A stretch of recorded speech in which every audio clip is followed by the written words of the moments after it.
don't know Michael Grundy, you have not been around very long. Right. Michael's been part of our community since forever and a day. He is retired from AT&T, and he is a fabulously well-respected speaker all over the United States. He's written books. He's a marathon runner. He is somebody who absolutely understands these teachings and uses them in his everyday life. What you may not know about Michael is he is an extraordinary philanthropist. He mentors a lot of young men and women. He is extremely supportive and generous to his family, to his nieces and nephews, to his fraternity, to all sorts of organizations around the country. And he has been a beloved member of this community for a really, really long time. He's been in leadership with us. He's helped us with this building project, and on and on and on. But the thing that is the most wonderful about Michael is that he practices the teachings. He practices the teachings, and he has so much to share with you. Please welcome Michael Grundy.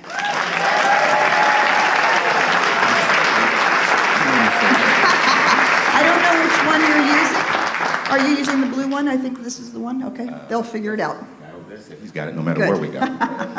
Oh, and I'm going to leave you. Ta-da! Ta-da! Okay. Yeah, I know something about you CSL folks, so I know something about slides. So. You know, I really think that, you guys are probably wondering how I got up here in the first place. And some of you who've been around, you get a chance when we say that we are radically inclusive. This is an example of us being radically inclusive, okay? You guys notice I have no blonde hair, right? The little bit I have is gray or else it's turning loose, okay? So we're definitely radically inclusive, okay? So I'm obviously black male with a little age, okay? So that means I may have lived in a different time than some of you and maybe not as much as some of the rest of you. And my thing is that words make a difference, and what's even more important is what's behind those words can make a difference. And sometimes, not very often, but sometimes my words might get to be a little whatever out there. So I just want to make sure that you know it was my head and not my heart, okay? But I do know that words matter. For example, if I said the guard dribbled down the court, you guys might think, without me putting it into context, that I was talking about him dribbling a basketball. But if I said the floor was all wet because the guard dribbled down the court, you'd see there was a different intention behind those same words, right? So words make a difference, and I want to make sure that you know that. So if I say some words that don't quite jive with you, just, you know, blame my head, not my heart, okay? Like Peter said, I've been around CSL for a little while. Matter of fact, I was going back and looking at some stuff. I've got cassette tapes, okay, of CSLDallas sermons, okay? So I've got Petra on cassette tapes. I got her on CD. I go that far back.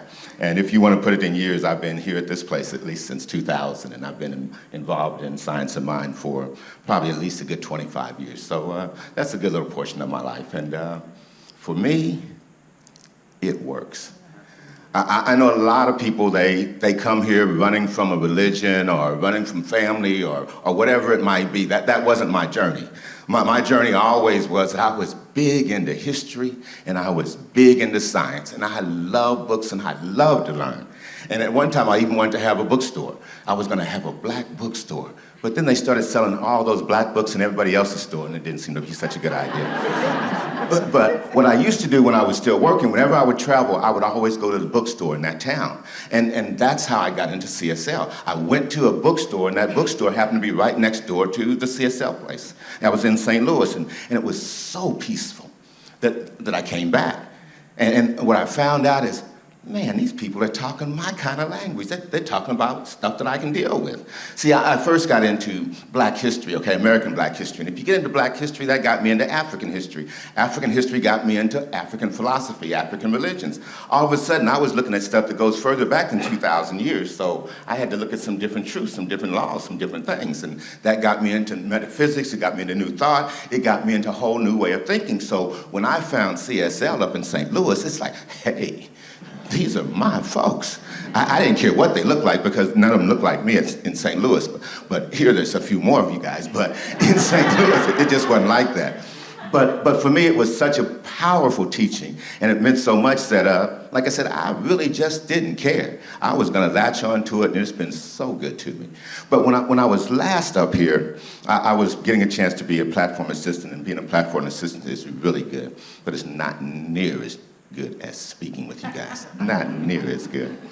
But when I was last here, I was about to tell you guys a story, okay? And the reason I was telling you the story is because I was trying to make sure you guys showed up today and you guys were here. Because I got up here because I was talking so much.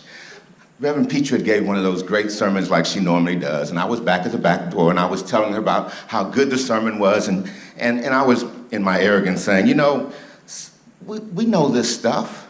We hear it all the time. Somebody needs to give you like real life examples about how it works. You know, not just a cause and effect, but tell me some examples of how it actually worked. And lo and behold, a couple of weeks later, I get an email from Reverend Karen saying, Michael, we'd like for you to speak on January 20th, and want you to talk about how to master your own thinking and tell your own stories. Now, do you guys think there might be a little pillow talk or a little conferencing going on between the two or something? Because somehow or another they got the message, and that's what got me here, okay? But when I was last talking to you, I was telling you about how I was in the river, and I was swimming with my brothers. So if you weren't here, I'll give you the real quick catch-up, just so that you know. It was right before I was to start college, and I grew up in Leavenworth, Kansas, right on the river. So me and my younger brothers, we were going to celebrate me leaving school. So we were going to go explore the Missouri River. So we're walking upstream along the river, and we come to a cove. And when we get to that cove, we've got a decision to make. Will we swim across the cove? It's about 100 yards or so. Or will we walk around the cove? Well, we didn't want to walk around, so we started off swimming. Well, first Joy jumped in. Joy's my younger brother, and he took off. Then Jeffrey, my baby brother, he jumped off. Jeffrey was about 7, Joy was about maybe 10 or 12, and I'm 17. And we all take off across the cove. And we were just about halfway there, my little brother Jeffrey, he started getting a little tired, a little weak. And all of a sudden, the current started to pull him out to the mainstream of the river. And the next thing you know, he was headed down the river, and I'm going after him. I didn't know it then, but my other brother turned, and he was right behind me, too. So 3 of us going down the Missouri River. Now, I don't know if you've ever seen the Missouri, but it's a big, wide, nasty old sucker of a river, okay? And it moves real fast, and it's really, really dirty. So as Jeffrey would be going down the river, each time when he'd get tired, I'd go underneath the water, I'd grab him by the hips, and I'd hold him up in the air, and then I'd push him a little bit further so he could keep on going. And I would do that over and over and over again. There was a long pier of rocks that stuck out from the shore, like perpendicular to the shore. And my goal was to see if I could hit him out, get into those rocks, because that would save us. And just at the very last minute, the very last rock, I pushed Jeffrey, and he made it. But I didn't. And I kept on going down the river. As I turned around and looked back, I could see Jeffrey climbing up on the rocks, and he was okay. So at least I didn't have to go home and tell my folks that I had my little brother drown in the river. But now I had to struggle for my own life. And my other brother, I didn't know it, but he was coming right behind me. If you've ever seen a bridge over the river, well, those big old support beams, standards, okay? Well, then that water hits it. It's like crushing and crushing. And that's what I was afraid of. So I kept going under the rest, and I'd come back up, and I'd tread water, and I'd go back down. And when you're in the Missouri River, if you go a foot below the water, it's dark. You can't see anything. And there got to be a point where, you know, it's the closest that I've ever been to death. And what I learned is that, you know, death ain't really that hard. Because you reach a point where I just want to give up, or do I keep going? And that's when I discovered that urge that we all have for living. You know, and sometimes you may lose it. And those are the folks who give up on life. But right then and there, I felt that urge, and that got me back up, and I kept on swimming. And in the river, they dig a big old channel so that the boats can go through, okay? So that they won't run aground. And you can't tell where that is except by the buoys. And so as we're going down the river, all of a sudden, in the middle of the river, just like a ship, I run aground. And right there, I'm saved. And within 2 seconds, my brother runs right into me. And we look down the river, the big Coast Guard boat's coming, my brother's jumping up and down, and we're in the middle of the very river, and the water's only 2 or 3 feet deep, and we're saved. And what I attribute it to is the power of my own thinking. That's one of the first times I found out. I mean, I had struggled with the power of thought before, but then I knew in life or death situations that really can make a difference. Because you really do have that choice. And the idea of death wasn't like that was a fearful thing. That was just like chilling out and cooling. I don't have to fight anymore. But the idea of fighting on and to know that we can do that. Well, that's a powerful thing, and that's a powerful thing in your mind. And I wanted to make sure I told you guys that story. 1, so that I could tease you and make sure that you got here. But then 2, to tell you that this stuff can be serious. It can even affect your life, okay? Now, I've been at CSL for a long time, so I know you guys, and I know what you're looking for, and I know what you're expecting. You want to see some slides. We're going to see some slides, okay? I want you to know this is not for me. This is just for you guys, okay? So get ready, because I know how you are, okay? So you guys like quotes, okay? Back in the old days, we used to have to write all this stuff down, but I know nowadays, Debbie, you take pictures. I know a whole bunch of you guys take pictures. This is one of the times to take pictures of the quotes, okay? Now, just so that you can get it, okay? The quotes really just represent the idea that everybody believes the same thing about the power of your thinking, the power of belief. Everybody thinks that. Most all religions, that's the foundation of them. And everybody usually thinks that they're the first one who came up with the idea. So if you look at Bruce Lee says, as you think, so you shall become. Buddha says, the mind is everything. What you think, you become. Louise Hay says, every thought we think is creating our future. And Earl Nightingale, whatever we plant in our subconscious mind and nourish will replenish, and with emotion, one day will become reality. Those are some powerful quotes. Now, I know how you guys are on those quotes. There's got to be an Ernest Holmes quote on there, or else it just isn't complete. So we got to get this Ernest Holmes quote out of here, okay? Now, it's one of the better ones, too, though. All laws are universal and may become individualized. The thing that stands between you and the greater good is a thing of thought and nothing else. It's not reality that you want to change, but your mental reaction to it. You got it? Not reality, but how you react to it. You guys through with your pictures? Got your pictures? Okay. We don't have many of these, so you got to get them quick. Okay? You got it? I see you. Okay. Now, this is what we're going to talk about. And I'm hoping to model for you what I want to tell you, okay? We're talking about the power of thinking. It says 7 Ds. Why 7 Ds? Could have been 20, could have been 40, could have been 30, okay? A good speaker knows that an average audience can handle 3 points, okay? And usually they tell you speaking, odd numbers like 3 points, 5 points, 7 points, okay? You guys are much better than average, so 3 points was not going to be near enough for you guys. So I tried to double it, and double it got to me 6, but 6 didn't sound cool, so I had to push it up to 7. So that got me to 7, okay? I knew that since it was 7, you guys would remember 7, and 7 Ds, if I made everything a D, that would even have a bigger imprint on you, okay? Remember, we're talking about the power of your thinking. I'm working on your mind now, just so you know, okay? Now, 7's a special number because you're going to remember 7 because 7's a lucky number, right? Right, good. Now, here's a side note, okay? When you study the science of mind stuff, you learn all kinds of stuff, okay? So 7, okay? This is why 7 is a lucky number, okay? If you put 1 and 6 together, you get 1, which is unity, right?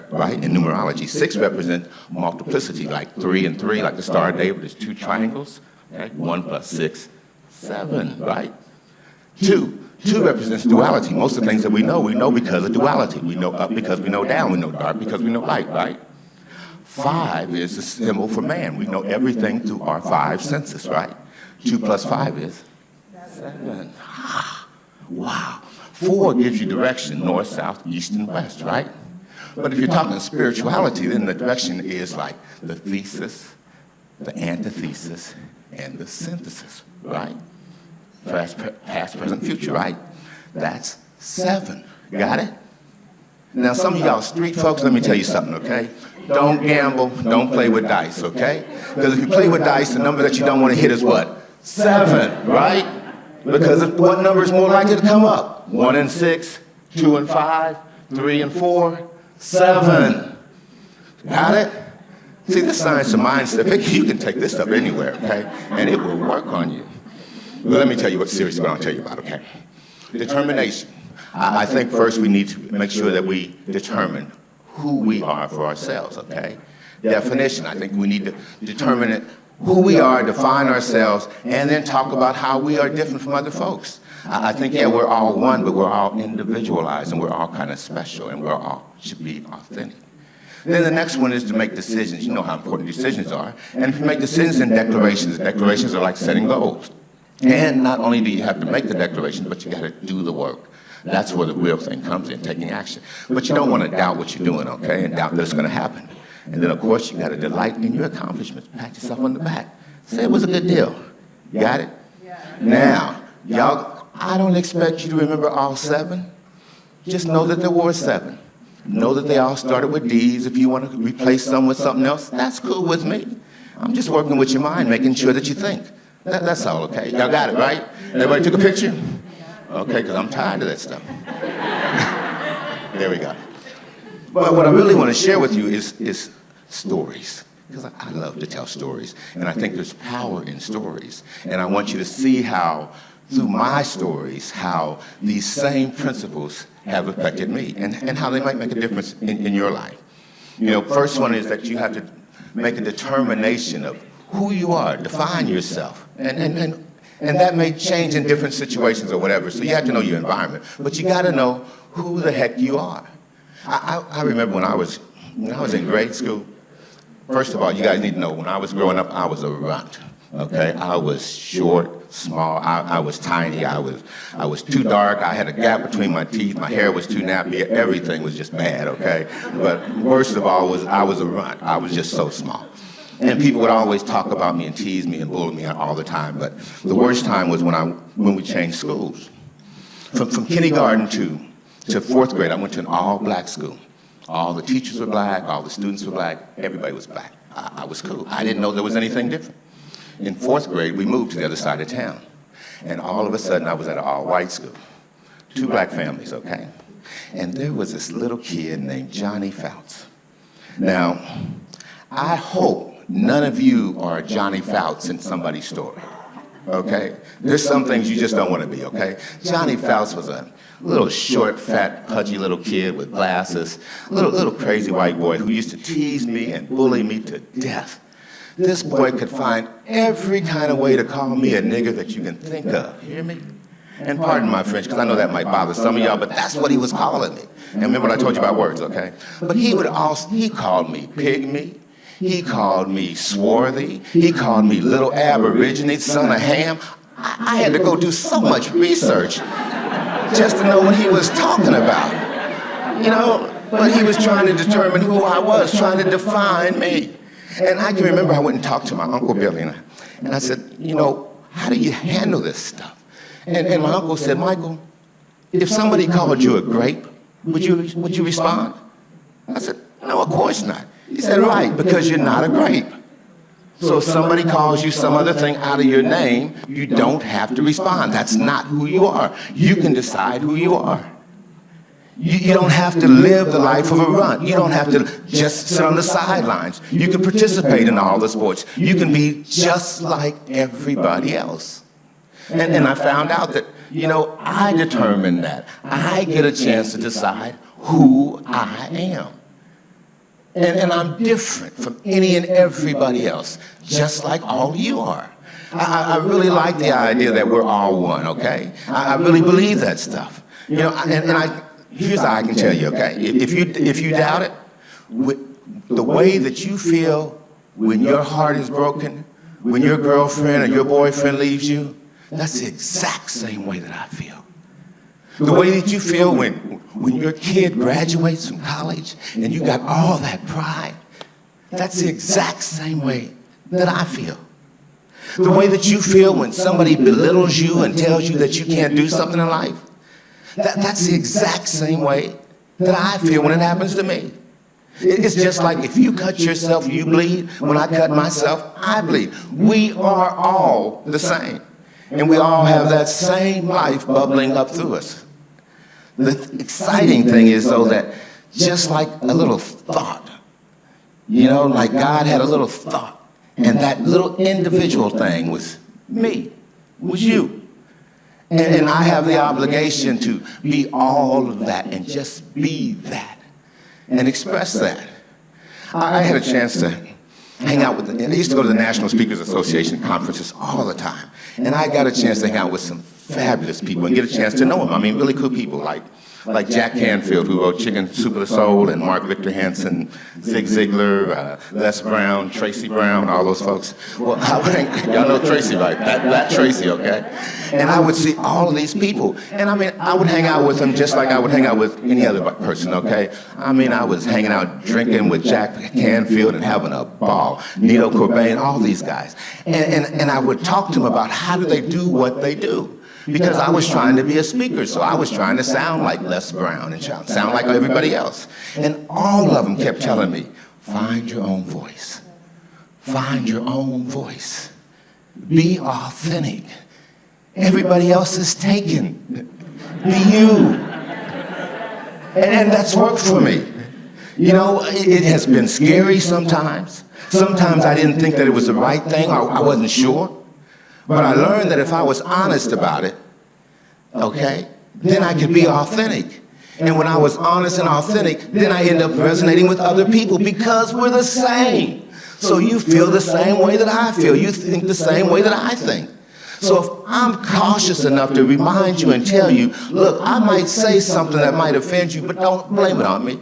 You know how that feels because we're all the same. We feel that same way. And what I learned from those guys is just be me. And by being me, it ended up working.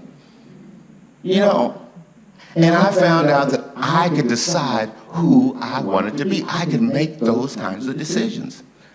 I worked at Southwestern Bell, which turned into SBC, which later on turned into AT&T, okay? I worked there for 39 years, okay? And I never missed a day of work, okay? Never missed a day of work. Now, I never got pregnant. So that kind of helped, But, I was serious about my job. And I defined my job, okay? And for those of you who are still working, I offer this for you, okay? When I was a computer programmer, and my programming was for the billing part of AT&T, there was nothing more important than my billing program. You hear me? I was the most important employee there because if I didn't bill it, nobody got paid. And that's the way I thought about my job. When I worked in HR and I had to assess non-management people to see if they could go into management, I thought that, hey, that was the most important job going because if I let the wrong folks slide through or did the wrong thing, that could wreck the company.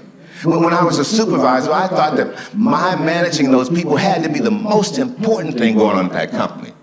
If you want to know how you get up every day and go to work for 39 years and never miss a day of work, you change the way you think. It happens up here. You change the way you think. That makes a difference. I had this chick back in my days. There wasn't a whole lot of women who were like way up when I first started, but this one lady, she used to walk she walked like she was going somewhere, like she had something to do. And I started on the job, and they used to set the clocks by when I went on break because, it was so like you could just tell when Mike was going on break. And I learned that really wasn't cool. What I learned, though, is my attitude, how I acted, okay? And that's what I learned from that lady. When you walk around work like you got something to do, people leave you alone. They do. They get out of your way. And better yet, you start to feel different. You feel like there's something going on, and you feel important, and you act that way. There is power in our thoughts. I told you about being in the National Speakers Association, right? Well, there was this guy named Desi Williams, okay? One day, I was at work, and we had a great big old town hall meeting, and this guy, a black guy from St. Louis that I know, he was the main speaker. You hear me? God, looked up there, I said, well, wait a minute. This is my company. These are my people, and I'm a speaker even as good as him, if not better. Why is he doing that? What's up with that? You know, and what I did was I changed my thinking. Okay. I just started describing myself as a speaker who worked for Southwestern Bell. You hear me? I told everybody I'm a speaker who works for Southwestern Bell. It didn't matter what my other job was. That's what I told people. You hear me? And let me tell you what happened. This is the honest to God truth. People first started inviting me to come speak to the little small team meetings. Then I got invited to come speak to bigger departmental meetings. Then they started flying me around the country to come speak at different meetings. Then I'd go to different call centers and go to meetings, okay? And as long as my regular job was handled, my boss didn't care, because all of a sudden my boss was getting all the accolades from having such a good employee who was going around doing such great stuff. You hear me? I had some days where I would literally get up, go get on a plane, fly to Connecticut, give a speech, fly back home, and that was my day. They didn't have to pay me because I was an employee, and I didn't have to get it paid because I was an employee, but I was living my dream. And everybody else I knew in the National Speakers Association was dying to be able to say they spoke at AT&T. But I did that just because I decided that that's how I was going to be. And then we all have that ability to decide what we're going to do. We can define ourselves, set our own goals. That's the D part. That's the declaration. See, if you make declarations, if you tell people what you're going to do, you go tell some folks that you're going to lose weight. Then they see you eat a donut. Okay? But that's the power of your thinking. I use this stuff, guys, okay? And I'm serious. If you want to lose weight, tell people. Let them hold you accountable. It will change you. It will change your mind. Okay? I get obsessed about my habits. I don't just form habits because I know habits will make things work. I get obsessed with my habits, okay? Just like I would not dare leave the house without brushing my teeth, I wouldn't dare leave the house without running. I get my run in. I get my exercise in. I get obsessed with it. It can be cold, it can be rainy, I don't care. That's how you make things happen. Now, I would love to tell you that you can just always visualize and mesmerize and all that stuff, but that ain't always gonna work. Some plants take longer to grow. So sometimes you gotta hang in there and hang in there. Now, I'm gonna tell you, you can run a marathon. Now, there's some people here, Andrew Tinker ran a marathon, okay? Shannon, okay? Stefan. Now, let me tell you how to do it so you guys can use this, okay? If you can run 5 miles in 4 months, you can run 26.2. You hear me? 26.2. That's a long way, okay? That's from here past downtown Dallas. Keep on going, okay? Here's how you do it, okay? Now, if you can't run 5 miles, you can use the same method just to get to 5 miles and then go from there. But if you can run 5 miles, all I do is train for 4 months, run 4 days a week, 2 short, 1 medium, 1 long. If the long is 5, the short will be 2, the medium will be 3, the long will be 5. Got it? Each week I add a mile. So the next week the short might be 3, medium might be 4, the long will be 6. Okay? As time goes on, there's more gap between the mediums and the smalls, okay? But the long is always going to be another mile, another mile. After 13, I'm up to 18 miles, okay? That's 13 weeks. I only got 3 more weeks to go, right? Now with 13, if I can do 18 miles, I'll do it 1 more time just so I know I can do it. Might even push and go 21, but that's as far as you ever go. When you train, you never train for 26 miles. You train for the 18. Now, how do you get the other 8 miles in? That gets to be the question, right? Well, psychologists would tell you, athletes would tell you that it happens because of the adrenaline, okay? You're so pumped up by the time you get to that 18 miles. Now, what really happens is, at 18 miles, you hit that wall. And that wall, it'd be painful. It hurts. It really, really hurts. But if you get through it, on the other side, it's like, man, this is like, whoo, let's run, let's go. But you gotta get through that wall. But if you get through that 18-mile wall, that next 8 miles is like, whoo, this is fun now.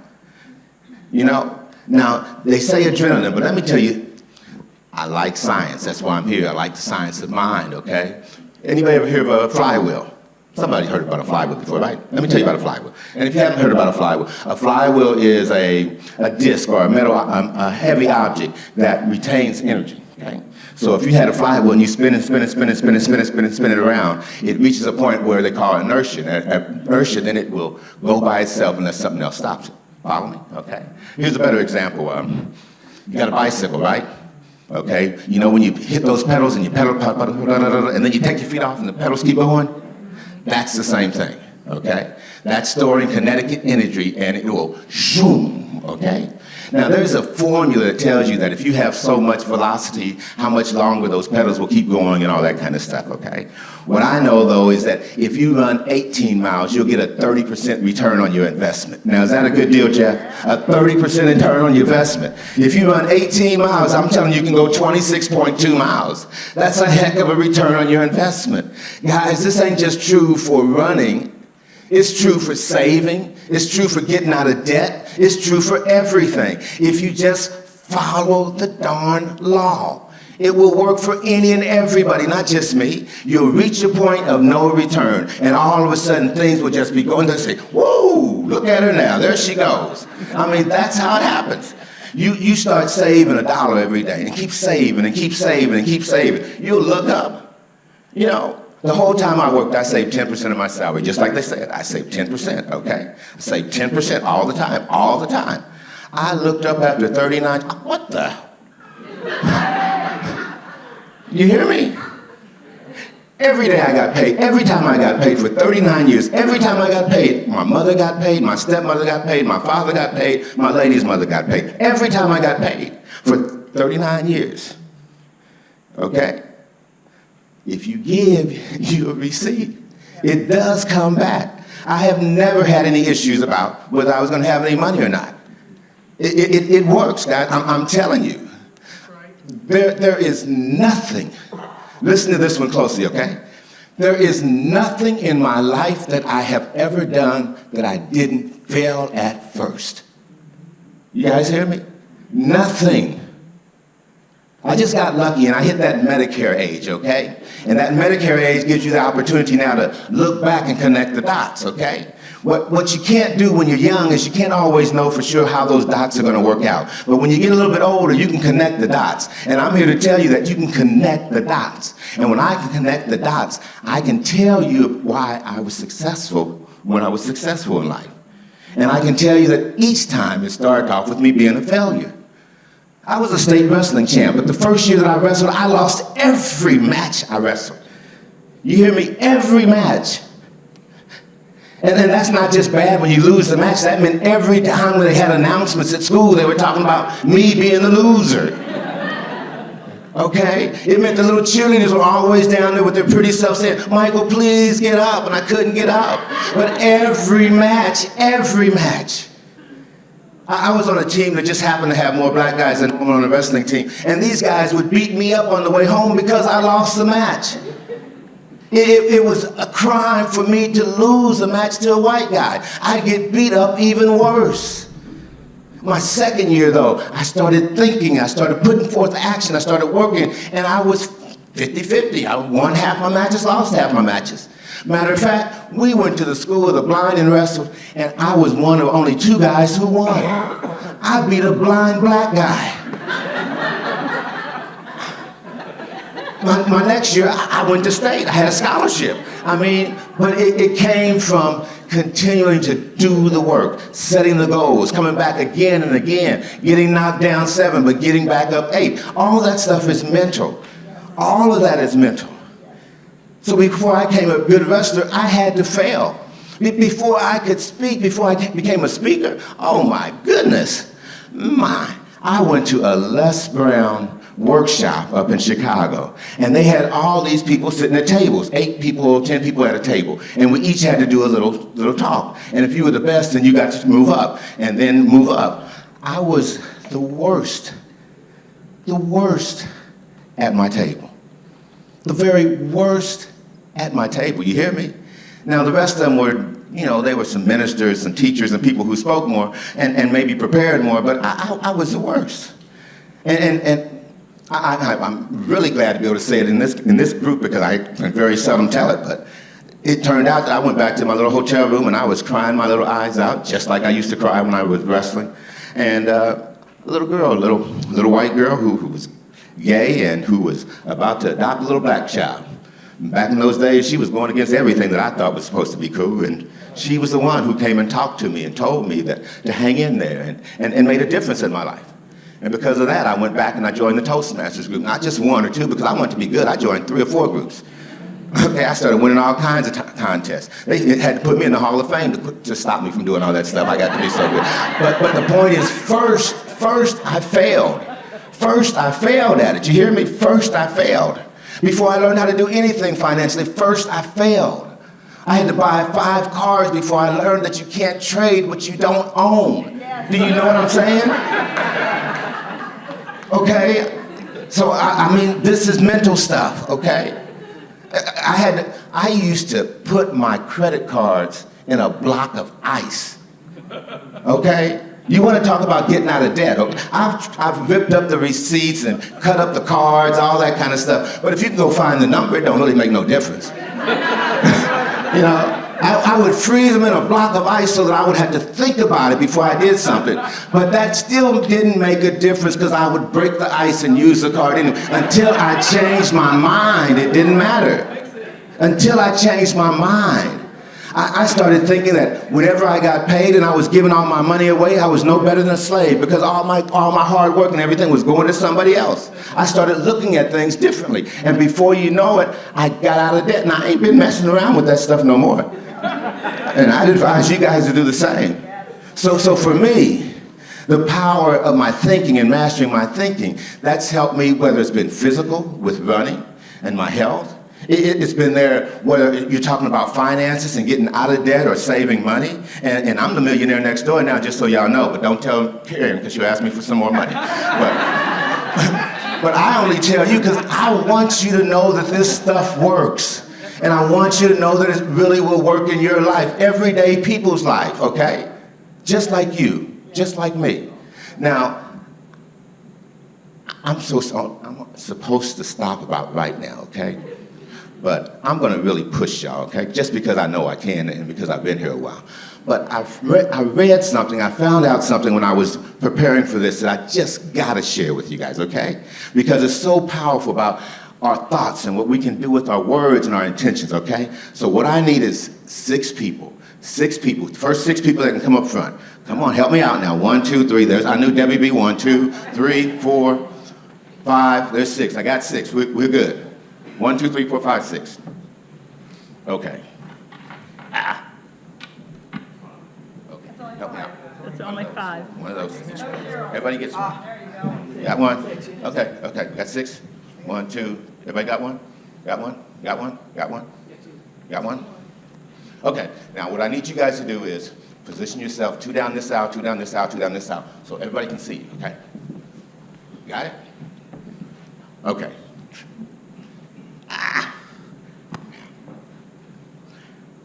I was out on YouTube, just looking around and stuff, you know, just talking about, well, what's the power of your thinking and mastery of your Michael, can you have Ilana, will you come over here so people Yes, start stacking over here? So you got one there, You stay 1, 2. there. There you go. Deb, can you move back just a bit, Deb, so the people back there can see you, okay? Right, stay right here Yeah, so just people spread can out so see. people, I want the audience to see you, okay? And see what you're doing, okay?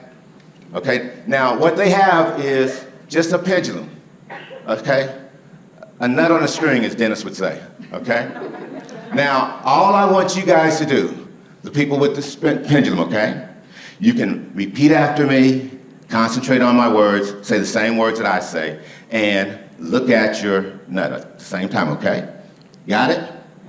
Okay, left, right, left, right, left, right, left, right, left, right, left, right, back, forward, back, forward, back, forward, back, forward, back, forward, back, forward, circle, circle, circle, circle, circle, circle, circle, circle, circle, circle, circle, circle, counter, counter, counter, counter, counter, counter, counter, counter, counter, counter, counter, counter, counter.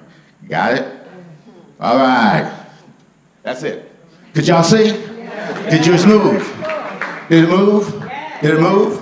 Did it move? Did it move? Did you do it? Hey, not some parlor trick, not some, okay, none of that. This is just the power of words, the power of your mind, and what you can move. Okay? That's a little bitty thing. If you really believed you could move mountains, we could do that. I just don't believe that much, but I can believe this. Okay? So I'm sorry we went over, but I just really wanted you guys to see it, okay? Now, on the way out, I made sure that there's one of those for each of you, too, so that you can go home and play it yourself, okay? So you don't have to believe me or think it's a trick or any of that kind of stuff. You can see it's just some string I bought over at the hardware store and some nuts that I bought over there, too, okay? So just make sure you get your own, and for real. Y'all like that? Yes. There you go.